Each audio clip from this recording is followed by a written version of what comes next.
Bienvenue dans cette nouvelle édition du Morning News. Au sommaire de l'actualité au Mali, le président Ibrahim Boubacar Keïta s'accroche aux élections législatives. Elles ont été maintenues au 29 mars 2020 malgré la menace liée au coronavirus et malgré l'insécurité qui s'est traduite par l'enlèvement ce 25 mars du chef de file de l'opposition Soumaïla Cissé. Face à la pandémie de Covid-19, certains marchés financiers s'effondrent alors que d'autres résistent, voire rebondissent. C'est le cas du Botswana où les actions enregistrent une hausse de 1,5%. Et puis le célèbre saxophoniste Manu Dibango était bien plus qu'un artiste, car au-delà de la sphère culturelle, son décès a fait réagir le monde économique, humanitaire et politique. Tour d'horizon dans ce journal. Beaucoup redoutaient un report. Il n'en est rien malgré la menace sécuritaire et surtout sanitaire liée à la propagation du Covid-19. Les électeurs sont appelés aux urnes ce 29 mars pour élire 147 députés au Mali. Le maintien du scrutin a été confirmé par le président Ibrahim Boubacar Keïta.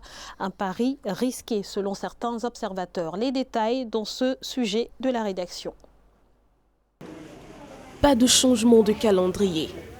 Les élections législatives se tiendront comme prévu le 29 mars 2020 au Mali. L'annonce a été faite ce mercredi par le président Ibrahim Boubacar Keïta.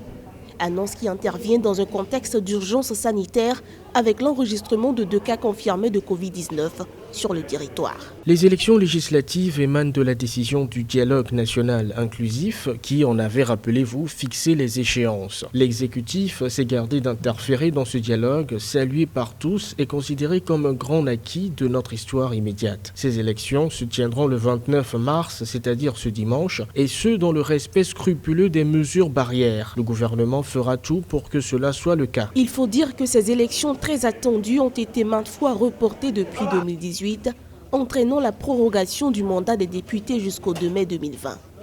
Elles seront l'occasion pour la majorité d'éprouver sa crédibilité et pour l'opposition de jauger sa popularité dans la perspective de la présidentielle 2023. Pour autant, les observateurs estiment que les conditions sécuritaires et surtout sanitaires ne sont pas réunies. Vendredi, il y aura une réunion des comités scientifiques qui va donner son avis et je pense que c'est la suite de cette année qu'on saura si véritablement le scrutin de vendredi et de dimanche est maintenu ou pas. Pour l'instant, le gouvernement a maintenu sur l'avis du comité scientifique. Aujourd'hui, le Mali est divisé entre 2 camps. Il y a ceux qui pensent qu'il fallait suspendre le processus électoral et d'autres qui pensent qu'il faut continuer parce que la situation n'est pas encore très critique. Il n'y a eu que 2 cas. Pour moi, si on doit élire les députés dimanche prochain, il faudrait bien qu'on mette en place un dispositif sanitaire assez fort pour que nous puissions éviter d'autres contaminations. Un pari risqué donc, alors que le Mali est jugé particulièrement exposé à la pandémie de coronavirus. Les 7 millions d'électeurs convoqués prendront-ils le risque de se rendre aux urnes? Rien n'est moins sûr.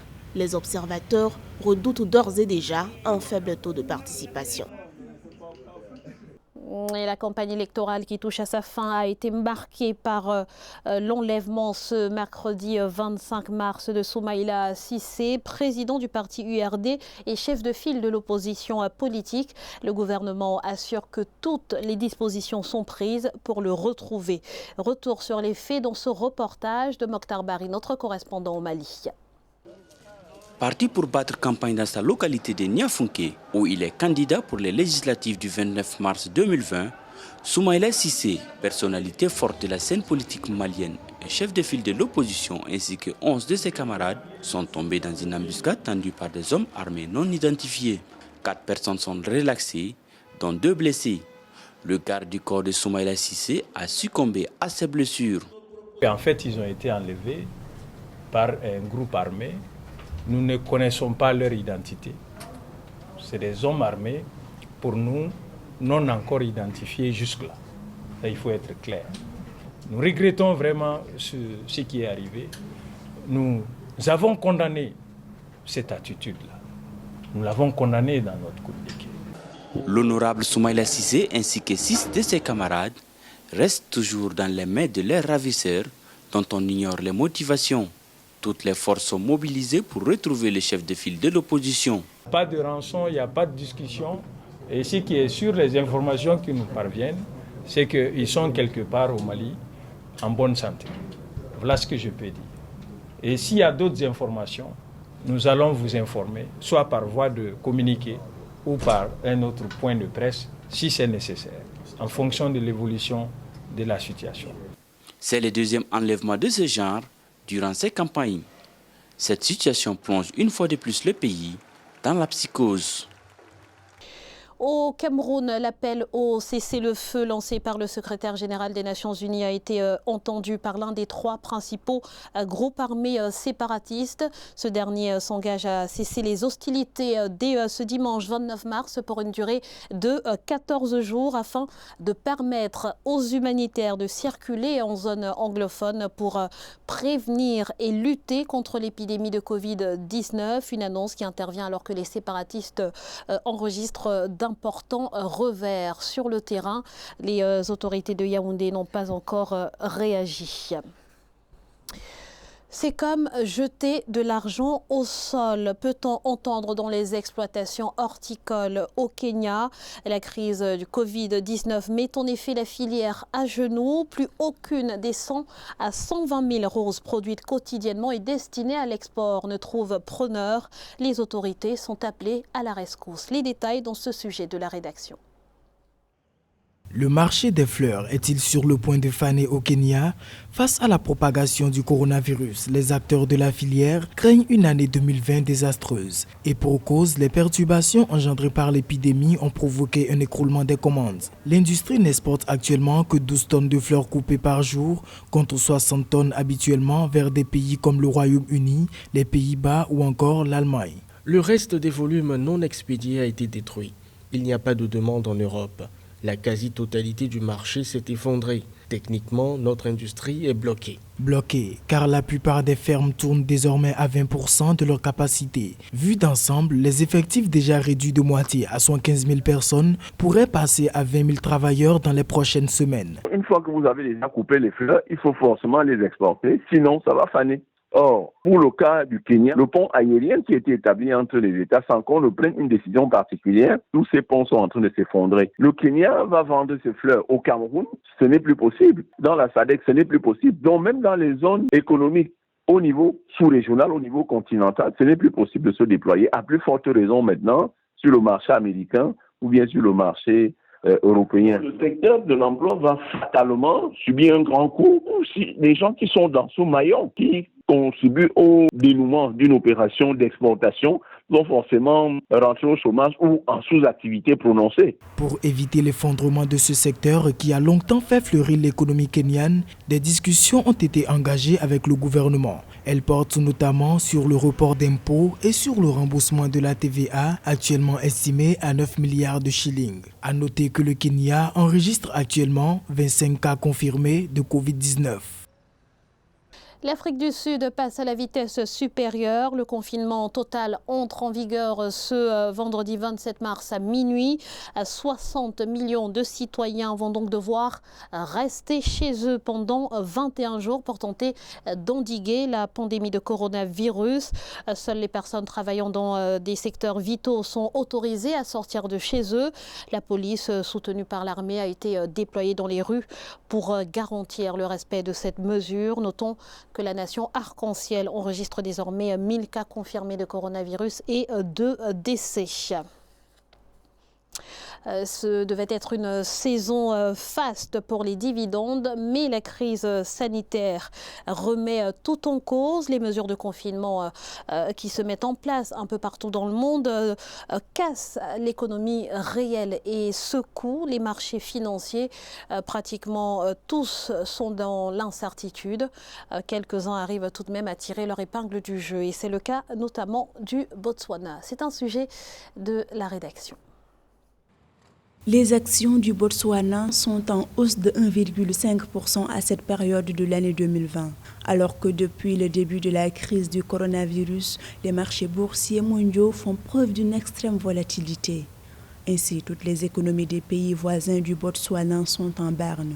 Son principal voisin, l'Afrique du Sud, qui a enregistré plus de 550 cas de personnes atteintes de Covid-19, a vu sa bourse s'effondrer de 12% à la date du 16 mars, passant à son plus bas niveau depuis août 2013. La première raison est que le Botswana a l'une des économies les plus fortes d'Afrique ces 10 dernières années, avec une économie totalement diversifiée. La plupart des acteurs institutionnels présents sur le marché boursier au Botswana sont essentiellement des acteurs nationaux et régionaux. Vous avez une faible présence chinoise au niveau de l'économie botswanaise. Voilà les trois raisons qui justifient un tel embellissement de la bourse du Botswana. Le marché boursier du Botswana, seul dans le Var, parmi les 94 indices primaires mondiaux suivis par Bloomberg, une résilience en partie due à un décalage entre l'offre et la demande des investisseurs à la recherche d'options limitées d'après les autorités du pays. Les impacts vont commencer à se faire ressentir à partir du mois de mai. Donc nous sommes dans le cadre d'une spéculation tout à fait temporaire. Donc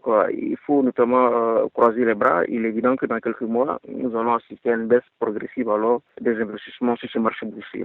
À noter que le Botswana n'avait pas encore signalé de cas de Covid-19 jusqu'au 24 mars.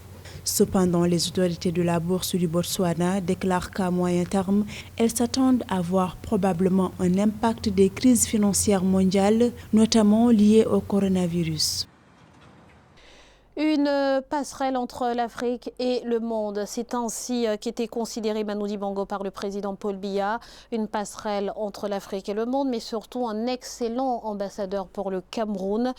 Comme lui, d'autres acteurs politiques ont rendu de vibrants hommages au légendaire saxophoniste décédé le 24 mars. Les détails avec Marcel Farba-Maroun.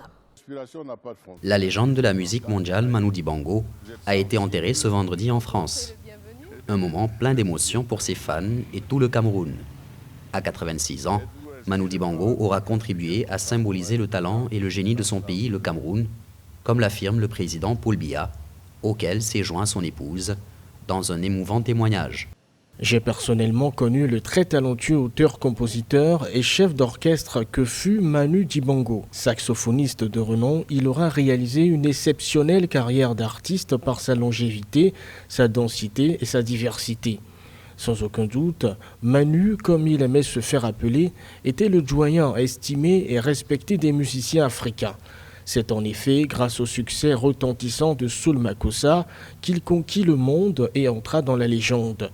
Toujours attaché à sa terre natale, il fut un excellent ambassadeur artistique du Cameroun, tout en demeurant une passerelle entre l'Afrique et le monde. Avec sa disparition, le Cameroun et l'Afrique perdent musiciens très appréciés et reconnus, et la francophonie l'un de ses meilleurs défenseurs. Manu Dibango était généreux, toujours disponible et porté par une amitié indéfectible, comme celle qu'il rendait à ses plus anciens amis, la bande des années 1950, lors de son arrivée en France.